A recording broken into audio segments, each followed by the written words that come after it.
Yo guys, welcome back to another video.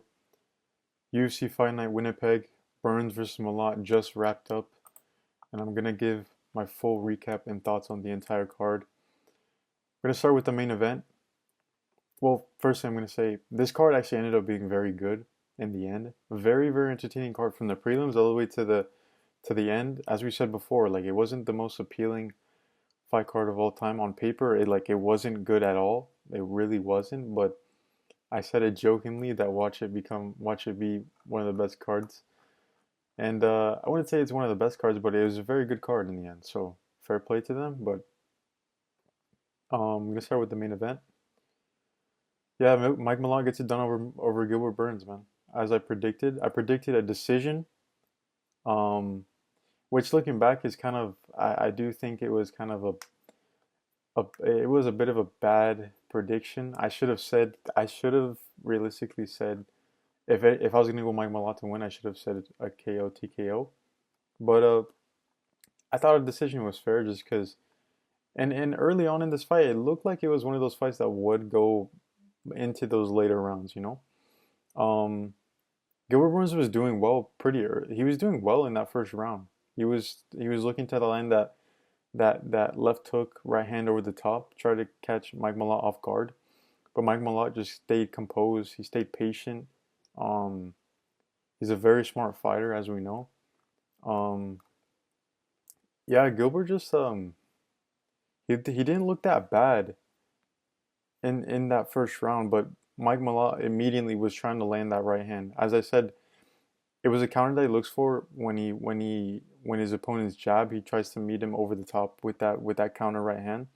But he was kind of just punching. He was just anticipating when Gilbert would come forward with his punches, and he would try to land that right hand over the top. He was looking for it.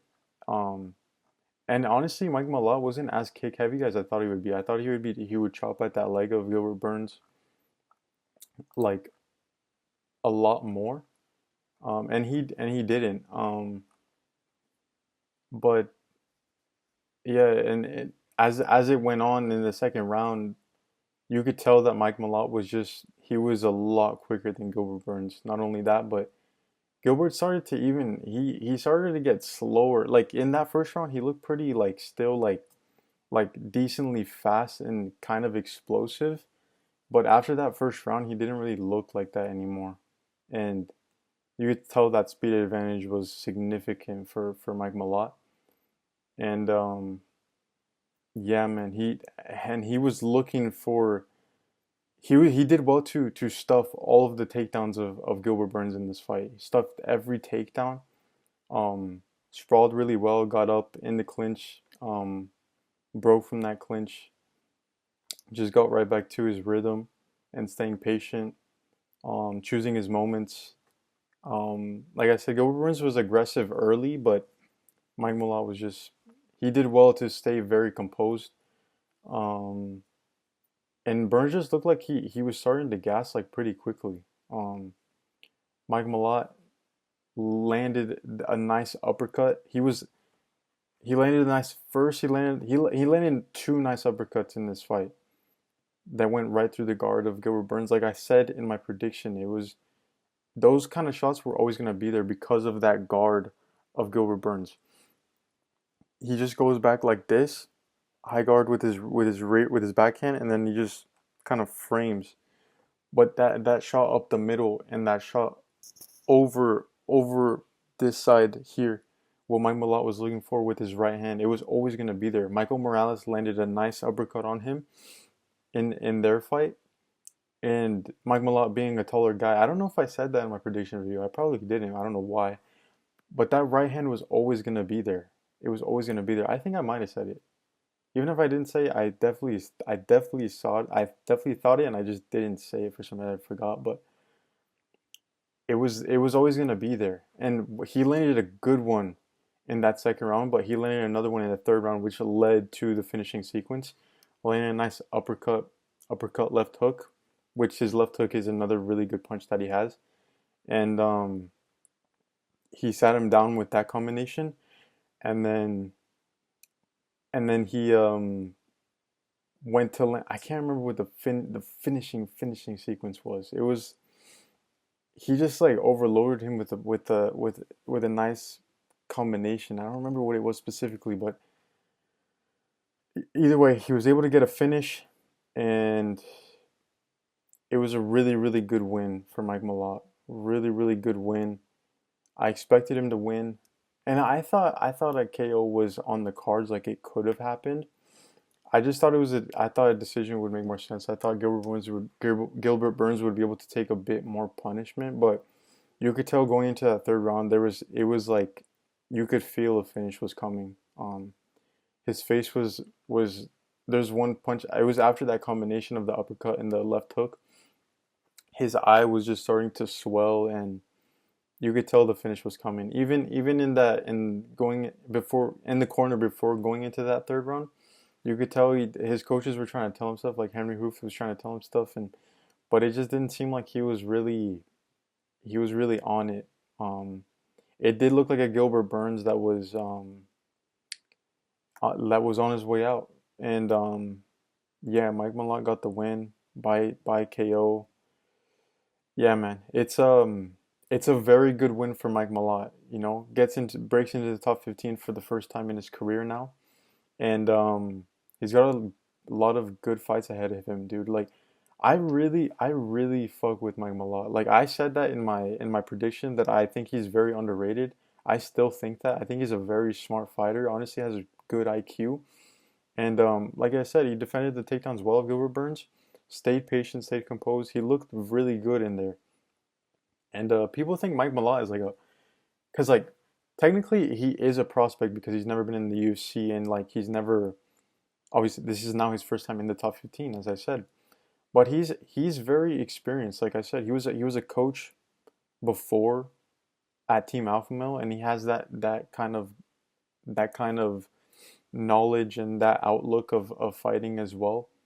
And it definitely helps, and you could see it in him. He's very smart, and he's 34. Like people think he's a prospect, and I guess he is a prospect, but not really in that way. You know, he's a very experienced guy. He's very smart, and it showed. It showed. This was a very mature performance. Like I said in my prediction video, those performances against the Holland and the Radke and the Trevin Giles, they're not maybe not the best guys in the world. Kevin Holland could be, but maybe not the best guys in the world. But they were very mature performances.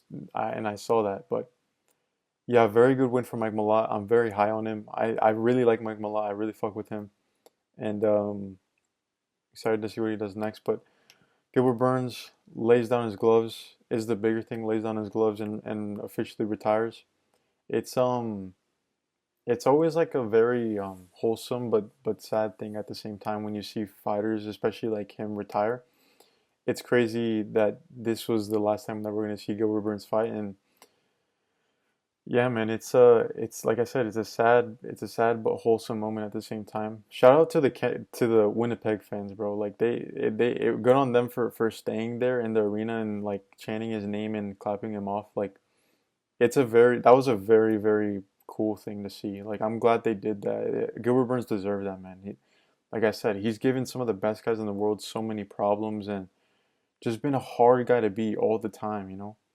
And early in this fight with Mike Malott, it looked like it was going to be tough for Mike Malott. Like that's why I thought it would go into those later rounds, but yeah, it just didn't look like himself, man. He didn't looked a lot slower. He gassed a lot quicker, and yeah, I think he did make the right decision. But it sucks to see, but wholesome at the same time. Like I said, um, congrats to him on his career. I wish him nothing but the best, bro. I'm a big fan of Gilbert Durinho Burns. He's a legend, man. Put some respect on his name. Like people are gonna come and say, "Oh, he was never a legend," this and that, the other. Yes, he is, bro. He really is a legend. Um, just for what he's done and the amount of problems he's given the best guys in the world. He was a former title challenger, you know. And people forget that fight. That people forget that fight with Kamaru Usman, man. Like he gave Usman so many problems. He was so close to winning a championship, but either way, man, it puts some respect on Gilbert Durinho's Burns' name. He deserves all the praise in the world. I got nothing but respect for him. like I said, for the Canadian fans to do that, what they did is very respectable. I respect it a lot. Both Mike Malott and Gilbert Burns very respectful to each other. Um, yeah, I'm like I said, it's congrats to Burns on his career, happy retirement, put some respect on his name. Mike Malott, very high on him. Really, really good performance, great win. I can't wait to see what he does next. Yeah, it was a good performance from Mike Malott.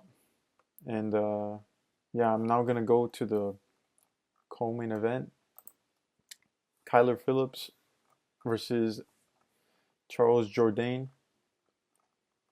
Really, honestly, wasn't it was kind of the fight I expected, but not really at the same time. It was a very grappling and very grappling and wrestling heavy fight. Um, Whenever Charles Jourdain got close enough to him, Kyler Phillips would look to clinch and try to get a takedown or a trip from that clinch. And yeah, it was just a very like grueling and high pace. And you know, after that first round, like Kyler Phillips did win that first round, and but I think we all expected him to win that round and him start to gas, especially with this pace. I was like, okay, he's gonna gas as the fight goes on. Um, so I was like, okay, it's going the way that I thought, but they kept this pace, bro. And I would have probably had it 1-1 going into the third round. I think Charles Jourdain in that second round did well to land shots to the body. You could tell it was having an effect on Kyler Phillips. But yeah, man, it was close in the end, man. I see people saying Charles Jourdain. They thought Charles Jourdain won, Kyler Phillips won. And that third round to me is really the decider who you have there. I predicted Charles Jourdain to win by decision, but I would be lying if I said like it could have gone the other way. Like it could have. I think Kyler Phillips landed honestly, arguably landed the better punches in that last round. And they went to the ground and Charles Jourdain was trying to get the Kimura, which added a lot of which people were hyped in the crowd and it was making it very loud in there, but even after when they got up, he opened up a cut on Kyler Phillips, which gives him that bit of damage that you need on the scorecards, which is like it's like do you go with the damage before the damage that he opened with the cut and the submission threat that Charles Jourdain was putting up submission threats from the bottom the entire fight as I expected.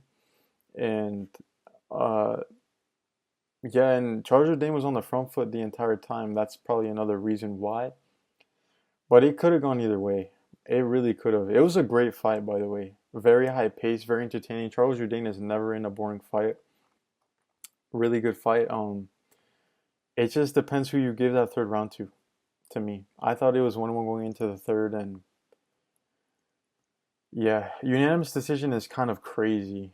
You would expect in a close fight like this, one of the judges to give it to Kyler Phillips, at least one of them. But yeah, and even by the reaction of Charles Jourdain, it looked like just in body language, and even just like he kind of had that shock on his face when his hand was raised, and that kind of bit, and he said it. He wasn't like it wasn't his best performance, and but it was very entertaining. But yeah, I think that fight could have gone either way, and I wouldn't have been mad at it. But I got my prediction right in the end, I guess. But it was a great fight. It was a great fight. Um, Next fight, Mondo Nallo versus Jai Herbert. This is where I whiffed big time, bro. I'm not gonna lie. I whiffed big time on this one. I did. Fuck, bro. I was a bit mad after this fight. I'm not gonna lie. I got my predictions so wrong, but kind of so wrong, but not really. Like I predicted Nallo to win by KO in round one or two, um, and it was looking like that was gonna happen, but Jai Herbert lands a nice counter, right hand, and he went for the ground and pound finish, but Nallo was able to get up, but then he just got caught with another shot again, and it put him back down, and it was done after that. Yeah, I believe it was like a left. It was a right hand into a left hook, and then they just dropped him, and you could tell he was out of it when he hit the floor. It was done. But I guess shout out to everyone that picked Jai Herbert, bro, because that's a big win. That's a big comeback win, you know. Yeah, I'm a bit mad I didn't choose Jai Herbert. I'm not gonna lie, I am a bit. It just I don't know when my I thought the I should have maybe looked at more of Mandonalo's KO losses in Bellator and really seen that, but he had only lost one real one. Like the other one was to leg kicks. So I was kind of like, I could see him winning this fight. And he almost did. He almost won by first round knockout. He had Jai Herbert in a lot of problems, but Jai Herbert just tried to compose himself, landed a nice counter, and got it done, bro. Fair play to him. Fair play to him. He was an underdog in this fight, and honestly had like no reason for being an underdog. He's a very experienced guy and fought a lot of good guys. Fair play to Jai Herbert, man. He proved me wrong, so fair play to him. But yeah, I was a bit mad after that one. I'm not gonna lie, but fair play to him. And it sucks for Nallo as well. Like he was so close and he almost got it, but it's what it is, man. Jasudivicius versus Karin Silva. Yeah, I'm not gonna lie, I missed this fight. I had to go somewhere in between this fight, and I was looking at my phone, but I didn't pick up much. It did look like it was very competitive, and that's what a lot of people were saying. But yeah, and honestly, Karine Silva did better, from what I heard, did better on the feet than what was expected. And she attempted a lot of submissions as well. Um, Jasudivicius got the takedowns. But yeah, man, I'm just looking at stats, but I can't really say much about this one other than I got my prediction right. Um, but yeah, man, there's not much I can say. I just saw what did I see? I saw that Silva was being better on the feet than I expected, and I saw the few submission threats that she gave. But yeah, that's it. I haven't really seen whether people were like torn on whether they thought that this was it could have been a robbery or whatever, but she won by unanimous decision, so I'm guessing not. But also the Jourdain fight was a unanimous decision and probably shouldn't have been. So, but yeah, man, I'm gonna move on. Thiago Moises versus Gage Young. I got this one wrong too. I thought at the end of the fight Gage Young had done enough to win, and he did. I think at the end of the third he had opened a cut on Moises, I think, or something like that. And what else happened in the early rounds? Um, Moises started strong. I remember he started strong, landed a couple of takedowns, I believe, but then after that, Gage Young did well to defend them. Pretty, he did well to defend them. Um, yeah, I think those two takedowns came early in the fight, and then after that, Gage Young pretty much defended all of them.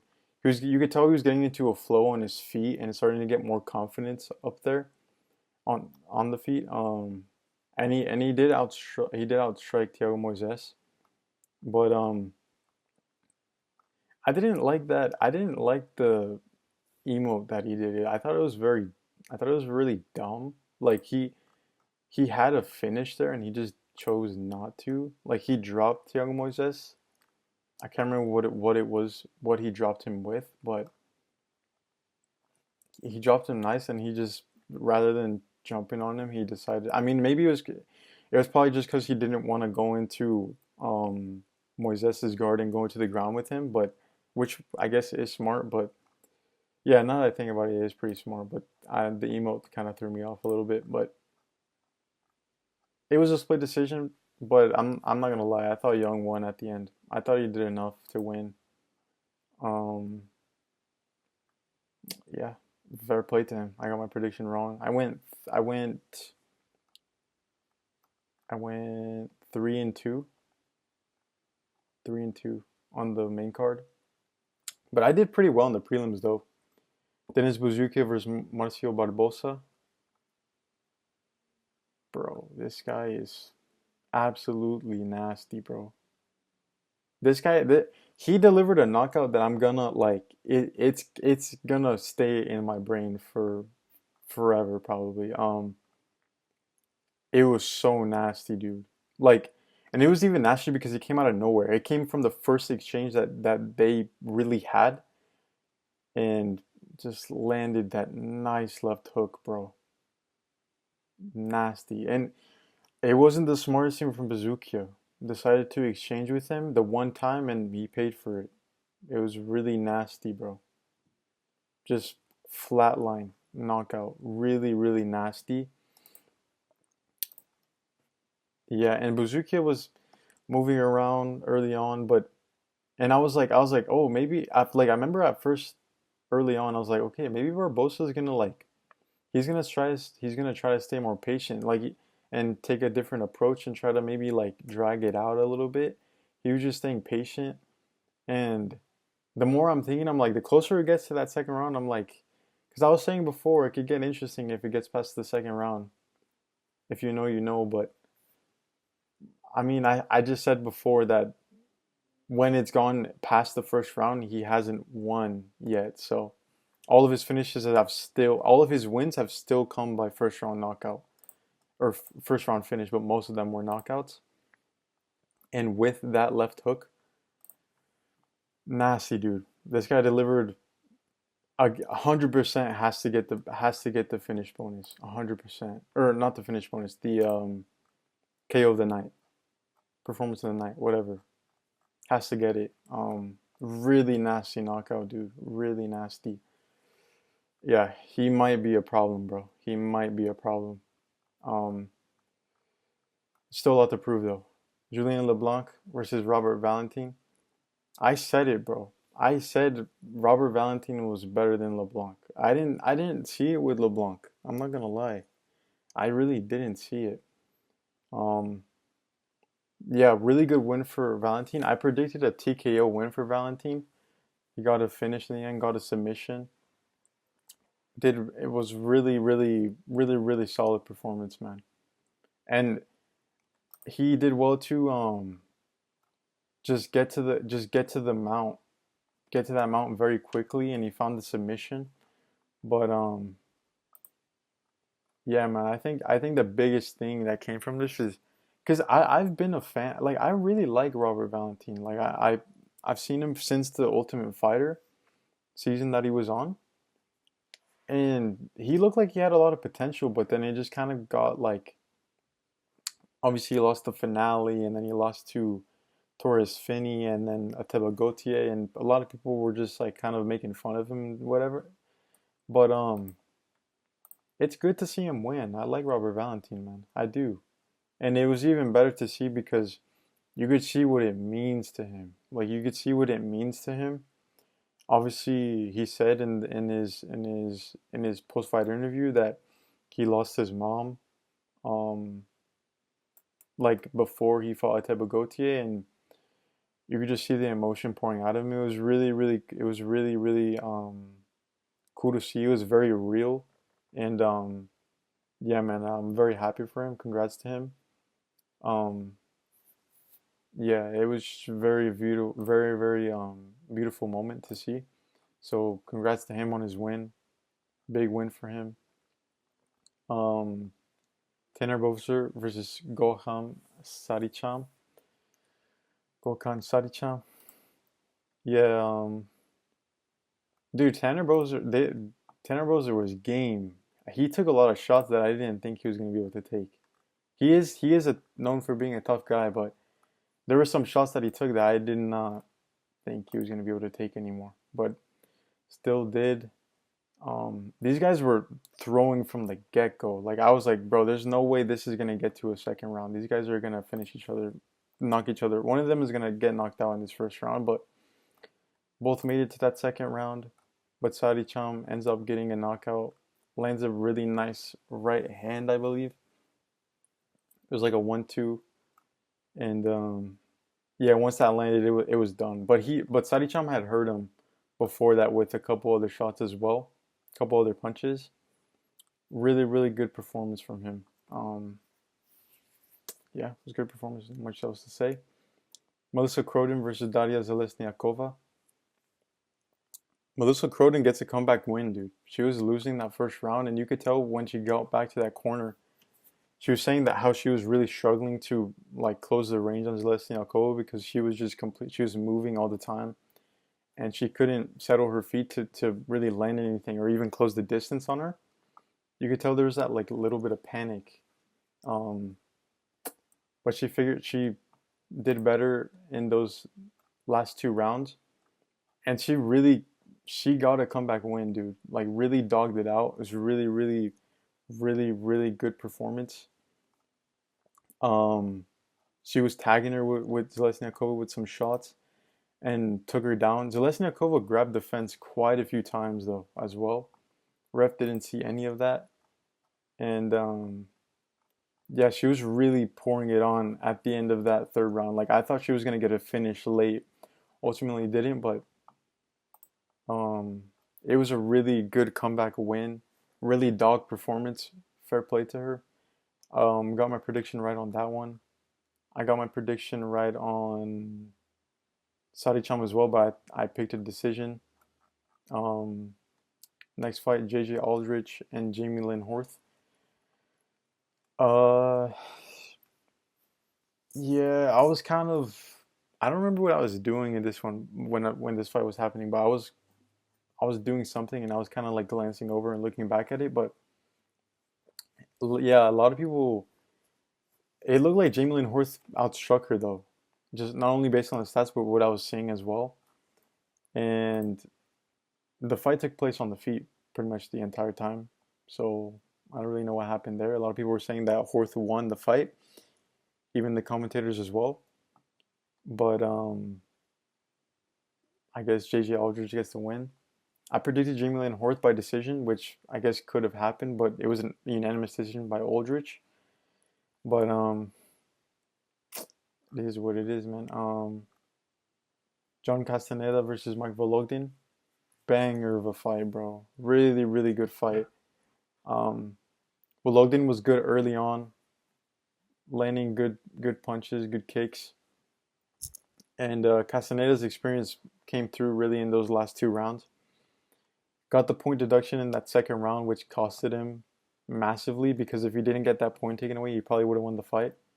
Because I had him winning that second round, and it was tied 9-9 that round. And then in the third round, I would have given it to Castaneda and Vologdin in the first round. So the draw was the correct outcome. But man, what a fight, bro. What a fight. Castaneda, I don't know how Vologdin took those shots. I don't know how. I can't remember what round it was. I think it was the second round. Or was it the third round? Yeah, I think it was both rounds. But just a really, really good fight, dude. Um, yeah, it's hard for me to remember. It was just a really good fight. They actually did the point down correct. There's some other guys that do the point down and they don't actually do anything. So fair play to them both. They actually meant it and they did exchange there. So yeah, it was a really good fight, man. Really good fight. Jamie Siraj versus John Yannis. Yeah, Siraj honestly didn't look that bad early. Honestly, with his striking and his stance switches, I was like, he looks a bit better than what I saw in the footage beforehand. I was like, okay, he doesn't look that bad in the striking as bad as he thought, but Giannis was clearly still better there. Um, what did he land to get the finish? I think it was just it was either a right hook or it was a straight left hand. I can't remember. I'm sorry. I apologize. I'm struggling to. My head kind of hurts right now, so I'm struggling to remember some stuff. This was very early in the card, but and I haven't watched it back. But I was just trying to get this video out as quick as possible. Holy crap, it's already long. But yeah, it was a good win fight for Giannis. I predicted a KO win and he got it done, so fair play to him. But Yeah, man, the card ended up being pretty good in the end. It was good, entertaining, and a lot of good fights. I still don't think that these kind of fights should be main event fights, and I think they could have made this card a lot better, but ended up being good, so fair enough, I guess. But yeah, man, those are my thoughts. Big takeaways from this card. Gilbert Burns retires. Respect to him. Congrats on his career. Mike Malott gets the biggest win of his career and gets a TKO win over Gilbert Burns. Finally enters the top 15. Can't wait to see what he does. And yeah, man. Thank you guys for watching. Catch you guys in the next one.